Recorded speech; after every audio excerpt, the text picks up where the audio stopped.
আগের কথা বাদ দিয়ে আপনি আজকের অবস্থা জাজ করতে পারবেন না, কোনোভাবেই পারবেন না। একটা ভেঙে যাওয়া বাসায় আপনি কেমন করে সাজিয়েছেন, ভুলে যান ভেঙে গেছেন কিনা, এই কথাটা আপনি বলতে পারবেন না। আগে কি মিডিয়া ছিল, গণমাধ্যম ছিল কিনা, সেই প্রশ্নটার উত্তর আমাদের দেখতে হবে। বিগত 15 বছরে যা হয়েছে সেটা কি সাংবাদিকতা হয়েছে কিনা সেটা আমাদের দেখতে হবে, বিরল বিকল্প বাদে। গত 15 বছর যা হয়েছে সেটা তো আমরা দেখেছি। এখন অনেকে বলে শেখ হাসিনাকে ফ্যাসিস্ট হাসিনা বলতে চায় না, বলে মাফিয়া, মাফিয়া হাসিনার পতন হয়েছে। তো মাফিয়া আওয়ামী লীগ বা মাফিয়া হাসিনা যে শাসন 15 বছর করেছে, এই শাসনটা যে করতে পেরেছে, এই জায়গাটায় তাদেরকে এনাবেল করেছে কারা? তারা কিন্তু আপনার এই মিডিয়ায় তাদেরকে সহযোগিতা করেছে 15 বছর শাসন করার জন্য। আমরা তো গণমাধ্যমকে বলি ফোর্থ স্তম্ভ, চতুর্থ স্তম্ভ।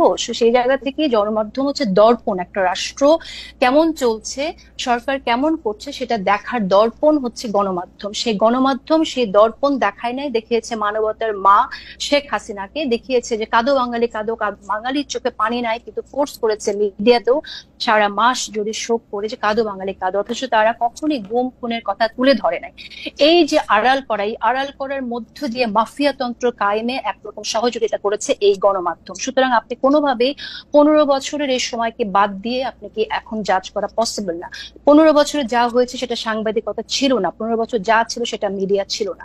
এখন যা হচ্ছে, ভঙ্গুর একটা রাষ্ট্র, সম্পূর্ণ ধসে পড়া একটা রাষ্ট্র নতুন করে বিনির্মাণ করার জন্য যে প্রচেষ্টা, সেই প্রচেষ্টাটা আমরা ঠিকভাবে নিতে পারছি কিনা, সরকারের উদ্যোগ কি আমরা সাংবাদিকরা সেটা করতে পারছি কিনা, সেই জায়গাটায় যদি আমরা কথা বলি তখন মনে হয় কথা বলাটা সহজ হয়ে যায়।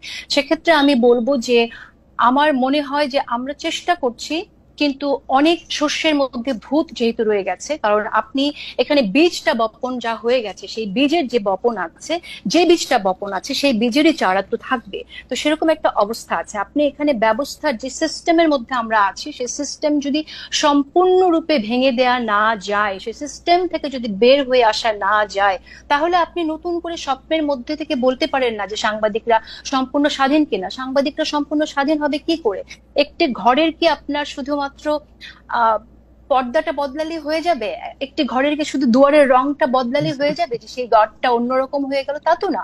আপনার ফাংশন করছে কারা, কিভাবে, সেখানে তো কোনো পরিবর্তন আসে নাই। সুতরাং আমরা যদি বলি যে অনেক কিছু পরিবর্তন আমরা আশা করছি, সেটাতে ইউটোপিয়ান চিন্তা হবে বলে আমার কাছে মনে হয়।